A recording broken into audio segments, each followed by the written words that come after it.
जय माता दी। नमस्कार दोस्तों, आप सभी का आपके अपने चैनल आसान राह में हार्दिक स्वागत है। दोस्तों, नवरात्रि में हम व्रत रखते हैं और अगर हम कन्या पूजन नहीं करते हैं तो हमारा व्रत पूर्ण नहीं होता है, व्रत पूर्ण नहीं माना जाता है। तो कन्या पूजन ज़रूर करना चाहिए। और दोस्तों, कोरोना वायरस के दौरान हम कन्या पूजन कैसे करें, कन्याएं नहीं मिलती हैं तो हमें किस तरह से कन्या पूजन करना चाहिए ताकि हमारा व्रत भी पूर्ण हो सके। तो दोस्तों, हम आपको इस वीडियो में 4 ऐसे उपाय बताएंगे, तो उस तरह से आप कन्या पूजन कर सकते हैं। और जो भी उपाय आपको पसंद आए वैसे आप कन्या पूजन कर लीजिए, तो इससे आपका व्रत भी पूर्ण हो जाएगा और कोई भी परेशानी नहीं होगी। तो दोस्तों, अभी तक आपने मेरे चैनल को सब्सक्राइब नहीं किया है तो प्लीज़ सब्सक्राइब कीजिए ताकि आपको मेरे नए वीडियो की नोटिफिकेशन मिल सके। दोस्तों, सभी के मन में ये बहुत बड़ी दुविधा होती है कि अगर कन्याएं ना मिलें तो हमें कन्या भोग किस तरह से करना चाहिए, कन्या पूजन किस तरह से करना चाहिए। तो दोस्तों, पहला उपाय ये है कि अगर आपके घर में कोई छोटी कन्या है, कोई आपकी बहन है, कोई आपकी भतीजी, आपकी कोई बेटी है, तो उन्हें ही आप कन्या भोज करा दीजिए। तो ये ज़रूरी नहीं है कि आप 9 कन्याएं मिलें तभी आप कन्या भोग करें। अगर आपको एक कन्या भी मिल जाती है तो आप एक कन्या को ही भोजन कराइए, जो भी आपने भोजन में बनाया है कन्या भोज के लिए, तो उस एक कन्या को आप बिठाइए और विधि पूर्वक आप उनका पूजन कीजिए। रोली और अक्षत लगाइए, माथे पे तिलक, और उनके पैर, सबसे पहले तो आप उनके पैर धोइए, फिर रोली अक्षत से उनका तिलक कीजिए और फिर आप उन्हें कन्या भोज के लिए बिठाइए और उन्हें आप भोजन परोसिए। उसके बाद आप उन्हें 9 बार भोजन परोसिए, थोड़ा थोड़ा करके, और उसके बाद उनसे खाने के लिए कहिए। तो इस तरह से आपका कन्या भोज भी संपूर्ण हो जाएगा और आप उन्हें दक्षिणा अवश्य दें।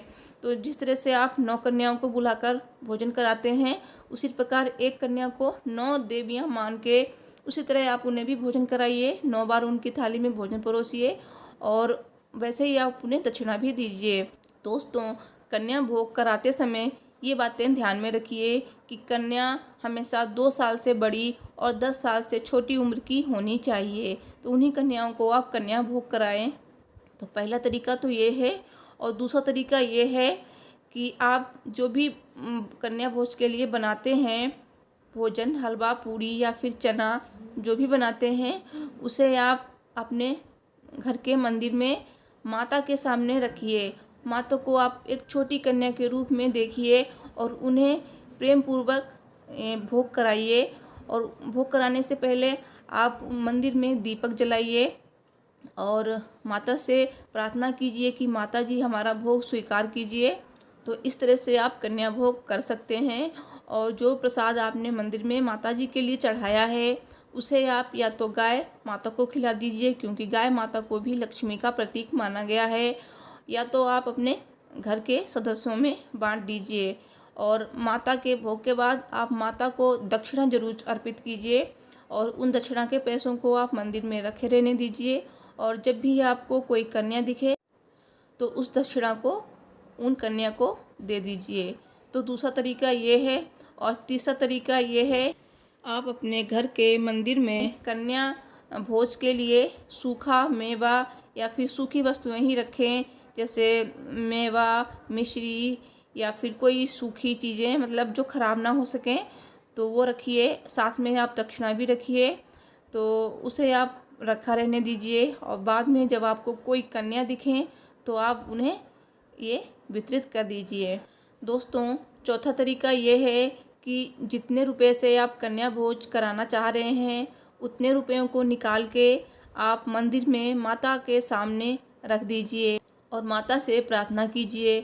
अपनी प्रॉब्लम माता से कहिए।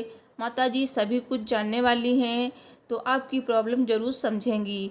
और उन पैसों को इसी तरह रखे रहने दीजिए। और जब भी आप मंदिर में जाएं तो वहाँ पे अगर आपको कोई छोटी कन्याएं मिलें तो उनको आप ये पैसे दे दीजिए, या फिर आप मंदिर के दान पात्र में इन पैसों को डाल सकते हैं। और दोस्तों, कई जगह अष्टमी नवमी को माता की गोद भराई भी की जाती है, मतलब माता को श्रृंगार का सामान चढ़ाया जाता है अष्टमी को या फिर नवमी को। दोस्तों, माना जाता है कि अष्टमी नवमी को सुहाग का सामान चुनरी माता को चढ़ाने से सौभाग्य बना रहता है, सौभाग्य में वृद्धि होती है। तो इसीलिए सुहागन स्त्रियां ये सारा सुहाग का सामान माता को अर्पित करती हैं।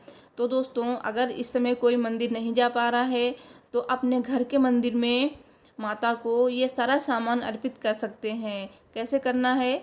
एक चुनरी लीजिए, छोटी चुनरी, और उसमें सुहाग की सारी सामग्री रखिए, साथ में थोड़े अक्षत भी रखिए और इसकी एक पोटली बनाकर माता को अर्पित कीजिए।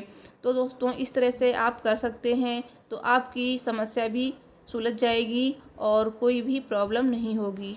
दोस्तों, इस सुहाग की सामग्री को आप रख लीजिए और उसके बाद आप जब कभी भी मंदिर जाएं तो मंदिर में ब्राह्मणी को ये सामान दे दीजिए। और अगर मंदिर नहीं जा पा रही हैं तो आप किसी सुहागन स्त्रियों को ये सामान दे सकती हैं, या कोई नहीं मिल रहा है तो आप खुद ही इसे यूज कर सकती हैं।